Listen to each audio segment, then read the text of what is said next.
আমরা আজকে যে মোতায়েন হয়েছি এটা যেমন সরকারের সিদ্ধান্তে আমরা মোতায়েন হয়েছি, ঠিক একইভাবে আমরা কবে আমাদের দায়িত্ব ছেড়ে দিয়ে আমরা ক্যান্টনমেন্টে ফিরে যাব সেটাও সরকারের সিদ্ধান্ত। রাজনৈতিক বিষয়গুলোতে আমি আলোচনায় যাব না। আমাদের প্রস্তুতির ব্যাপারটা আমি আপনাকে জানাতে পারি, সেটা হচ্ছে যে কোনো ধরনের সহিংসতা বা নাশকতা প্রতিরোধের জন্য যে ধরনের প্রিপারেশন দরকার, যে ধরনের প্রস্তুতি দরকার, অন্যান্য আইনশৃঙ্খলা রক্ষাকারী বাহিনীর পাশাপাশি সশস্ত্র বাহিনীও সকল ধরনের প্রস্তুতি সম্পন্ন করেছে। বিশেষত সেনাবাহিনী এই সকল নাশকতা প্রতিরোধের জন্য সম্পূর্ণরূপে প্রস্তুত রয়েছে। সেনাবাহিনীর প্রধান সকল বিভাগে ব্যক্তিগতভাবে গিয়েছেন এবং নির্বাচন সংশ্লিষ্ট অসামরিক প্রশাসন এবং আইনশৃঙ্খলা রক্ষাকারী বাহিনী যারা এই নির্বাচনের সাথে নিয়োজিত থাকবেন বা সংশ্লিষ্ট সকল স্টেক হোল্ডার তাদের সঙ্গে মত বিনিময় করেছেন।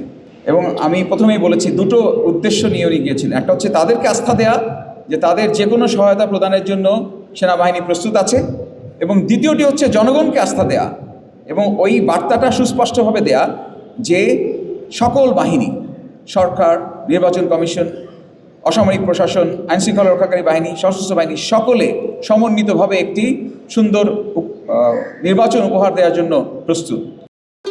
ভবিষ্যৎ হোক নিরাপদ, বিনিয়োগ হোক বিশ্বস্ত, আর আমার পছন্দ সল্ট বে। ওয়েলকাম টু সল্ট বে। এবার প্রথম অংশটাতে আসি, যেটাতে বললেন যে একটা পাল্টাপাল্টি অভিযোগের। নির্বাচনের একটা সংস্কৃতি আছে আমাদের দেশে, এই সংস্কৃতির সঙ্গে আমরা সবাই মোটামুটিভাবে পরিচিত।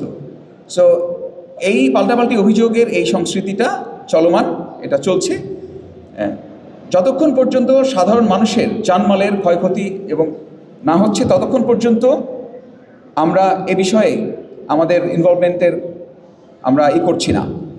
বাট কোনো কারণে যদি কোনো জানমালের ক্ষয়ক্ষতি হয়, সাধারণ মানুষ যদি এর দ্বারা অসুবিধার সম্মুখীন হয় এবং অসামরিক প্রশাসন যদি মনে করে যে সেখানে সেনাবাহিনীর হস্তক্ষেপের প্রয়োজন রয়েছে, আপনাদেরকে বুঝতে হবে যে নির্বাচনের মূল দায়িত্বটা হচ্ছে জেলাতে রিটার্নিং অফিসার, এবং জেলা প্রশাসক তিনি রিটার্নিং অফিসার হিসেবে দায়িত্ব পালন করেন।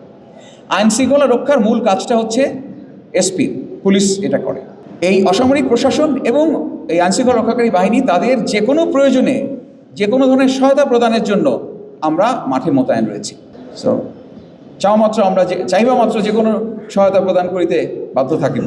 যে একটা বড় অংশ মানে হারিয়ে যাওয়া, লুট হওয়া একটা অস্ত্রের একটা বড় অংশ এখনও আমরা উদ্ধার করতে পারিনি, যেটা 1300-র কাছাকাছি। আমি যেটা বলছিলাম যে এই অস্ত্র উদ্ধারের কার্যক্রমটা আমি আমার বক্তব্যের সময় বলেছি যে এই কার্যক্রমটা চলমান রয়েছে এবং প্রতিনিয়ত আমরা অভিযান পরিচালনা করছি। আমি গত 24 ঘন্টার কথা যদি বলি, যে গতকাল সকাল 7টা থেকে আজকে সকাল 7টা, এই 24 ঘন্টায় আমরা 15টি অস্ত্র উদ্ধার করেছি। এবং এই অস্ত্র উদ্ধারটা ড্রাস্টিক্যালি বেড়ে গেছে 20 তারিখের পরে, যখন আমরা এই 1 লক্ষ সেনা মোতায়েন করেছি। এবং আমি যেটা বলছিলাম যে গড়ে আমরা প্রতিদিন 2000 থেকে 2500 এর মাঝামাঝি আমরা টহল পরিচালনা করছি। আমরা পুলিশ, র্যাব, বিজিবি সকলকে নিয়ে যৌথ অভিযান পরিচালনা করছি, এটা চলমান থাকবে এবং ইনশাল্লাহ আমাদের সামনে আরও সাকসেস আপনারা দেখতে পাবেন। প্রথম যে প্রশ্নটি, যে সোশ্যাল মিডিয়ার যে চ্যালেঞ্জটির কথা, আমি কিন্তু আমার বক্তব্যে পরিষ্কারভাবে বলেছি যে আপনারা আমার সাথে একমত হবেন। আমি কিন্তু খুব আত্মবিশ্বাসের সঙ্গে বলেছিলাম, বিকজ এটাই হচ্ছে আমাদের এবারের সবচেয়ে বড় চ্যালেঞ্জ। এবং সোশ্যাল মিডিয়া শুধু না, এর সঙ্গে যদি আমি কৃত্রিম বুদ্ধিমত্তা AI যোগ করে দিই, তাহলে তো এখন আপনারা দেখতে পাচ্ছেন যে কোনো একজনের চেহারা শুধু থাকলেই হলো, যে কোনো কিছু তৈরি করা সম্ভব। সেটা একটা বড় চ্যালেঞ্জ। এই জন্যই আমি আপনাদের কাছে সাহায্য চেয়েছি যে আপনারা যদি তাৎক্ষণিকভাবে যে কোনো একটা মিথ্যা বা অপতথ্যের প্রচারের আগেই আপনারা যদি বস্তুনিষ্ঠ এবং তথ্য নির্ভর একটা সংবাদ যদি আপনারা প্রকাশ করেন, ইলেকট্রনিক এবং যেটা মেইন স্ট্রিম মিডিয়া যেটা, সেখানে যদি এটা নিয়ে আসা যায়, তাহলে এটা অনেকটাই রোধ করা সম্ভব হবে।